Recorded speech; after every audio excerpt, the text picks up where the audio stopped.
Good morning, and welcome to our morning devotion once again.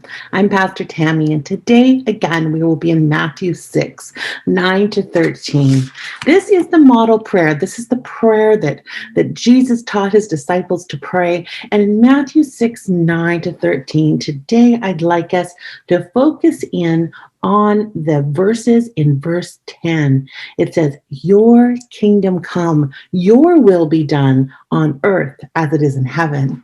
It is so easy to pray these simple words and not to let the true meaning of them sink into our hearts.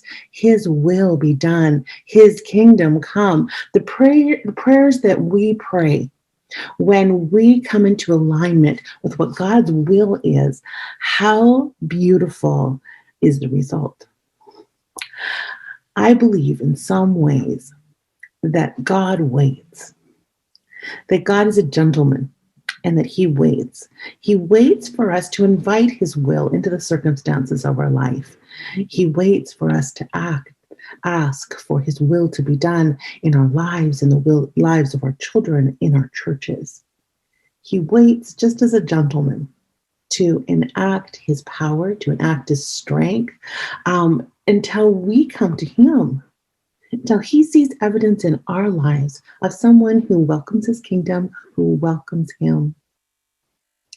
It is said by one of the great authors that God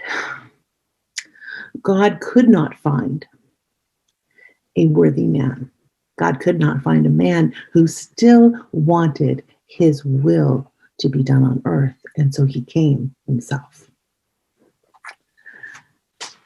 God so much wants us to be people who want to enact his will in this world. He wants us to seek after him, to come before him and to say, God, this is what I want to do. What is your will?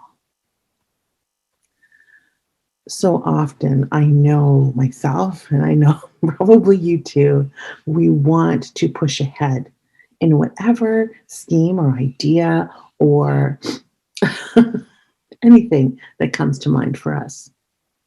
But when we stop and we invite God into that, when we say, God, I want to know your will in this. I want to walk according to your word. I want to walk with you. I want to know what you think about this, how you feel about this. And we invite God into the ordinary. When we invite God into things that, yes, we could make happen of our own human volition. But when we ask him to come into those things and his will is done, that's when the holy comes.